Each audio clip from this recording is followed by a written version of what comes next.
If you were a kid in 2009 through 2010, you probably remember the phenomenon that was Silly Bandz. These were rubber bands that you could wear on your wrist, but when you took them off, they would take the form of various shapes. But what if I told you this innocent idea and subsequent fad was filled with layers of controversy? This is the story of Silly Bandz. In 2002, two Japanese designers, a part of the Passkey design team, created animal rubber bands. These rubber bands came in a plastic box and acted as traditional rubber bands when you would stretch them, but when they were not stretched, they would take the form of various zoo animals. The purpose of the original design was to endow longevity on disposable items. These were marketed as an office accessory, however, video demos and articles clearly show that these rubber bands also served as a bracelet. These rubber bands were a success overseas, winning Best Design for 2003 at the Japanese National Competition. They also started to build up a smaller presence in America and were named a Best Bet in New York Magazine. As far as we know, these designs were the first known example of shaped rubber bands. Now let's go to Toledo, Ohio, where we introduce Robert Croak. Croak was the founder of Brainchild products, and he was notably known at the time for creating custom silicone bracelets. In 2006, Croak was at a trade show in China where a Japanese designer handed him an animal-shaped rubber band. It's important to note that this rubber band was not the same rubber band designed by the Passkey designers. This was someone else who had the idea for an animal-shaped rubber band. Croak recalls that the animal rubber band was poorly shaped and had a vague outline of a dog. From there, Croak had the idea to make them bigger, thicker, and more detailed. Croak argues that the products he saw at the trade show were never meant to be worn. They were just simply an office product, and that his idea was to make these more wearable. But as I mentioned earlier, a rubber band that you could wear and use as an office product already existed. Croak still stands by the fact that he does not know who Passkey Design or Eastern Accent International is. A spokesperson for Eastern Accent said in an interview with TD Monthly, quote, "Ours are the original animal rubber bands. The color and the shapes are exactly the same as the Eastern Accent bands." And I'll let you be the judge of that. But in 2008, Croak eventually launched Silly Bandz. These products did not see initial success, but eventually, thanks to their cheap pricing, something valued among parents during the 2008 economic recession, and media attention, these things were able to grow. On top of that, Silly Bandz did not rely on traditional advertising. Instead, they relied on word-of-mouth marketing and putting their bands in various retailers. Silly Bandz' rapid growth was nothing short of extraordinary. Within months, the company grew from a dozen employees to 300. During the initial push in 2008, they were selling 1 million packs a week. It got so bad that they put an ad on Facebook saying they would hire anyone on the spot to help pack orders. Croak moved above his office and was working 18 hours a day every day of the week. In 2010, they worked their way all the way up to 3,000 employees and reported that they made $100 million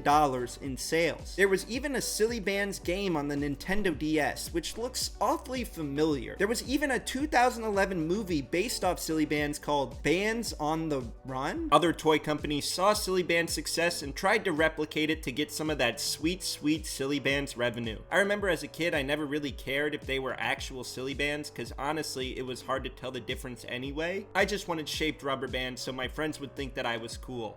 And if you were wondering, it didn't work. But let's just say Croak was not too happy about people stealing his idea. The competition doesn't bother me. It's the knockoffs and the people that just blatantly steal our designs and our copyrights. All of the Silly Bandz designs are copyrighted, so anyone that does it is breaking the law. Silly Bandz tried to sue Walmart for putting knockoff bands on their shelves, but I'm not sure if this lawsuit ever went anywhere because I couldn't find anything about it online. This is ironic, of course, because the idea for Silly Bandz wasn't even original. But the peak of Silly Bandz was absolutely crazy among children, so crazy that they were getting banned in schools. Teachers complained that students would be trading them instead of doing their schoolwork. On top of that, some students would trade them and then feel buyer's remorse. Croak's response to school-wide bans was, "They're getting banned because kids play with them so much." Which, like, I guess is true. But he defends the product, believing that at the right time, they are a cost-conscious trinket in tough economic times that can even be a learning tool for little ones. That is quite the stretch. No pun intended there. Silly Bandz were also seen as dangerous. With the nature of these being rubber bands, kids would sling them at each other. and arguably worse, wearing too many actually had the potential to cut off circulation, creating a tourniquet effect which interferes with blood flow and creates blood clots. One parent cited in a CBS article said that it made her child's hand bigger. It was monstrous. It was huge, she said. It was like from a freak show. It was 5 times bigger than the other hand. One parent said that her child slept with 20 on his wrist, and then disaster ensued. It looked like he'd cut his wrist with a knife and he was bleeding, Corwin said.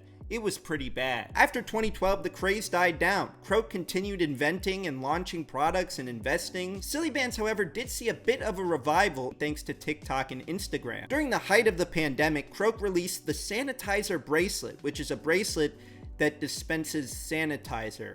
It's in the name, sanitizer bracelet. It's pretty self-explanatory. Now, most recently, Sillybandz have been released again, but this time as NFTs. The Sillybandz website is still active and you can still buy directly from them, so if you want to buy them, you can. In conclusion, shaped rubber bands were not original. They did become a nuisance in elementary schools, and I'm not even going to comment on NFTs and the metaverse. But regardless of that, it is impossible to not acknowledge the phenomenon that was Sillybandz. But that was the story of Sillybandz. Thank you so much for watching. If you enjoyed, make sure to leave a like. Also leave a comment. Did you have Sillybandz as a kid? What do you want to see me talk about next? Make sure to subscribe, and also special shout out to our channel members. If you want to be a channel member, there is a link to do so in the description below. Thank you so much for watching. I really appreciate it, and I will see you next time.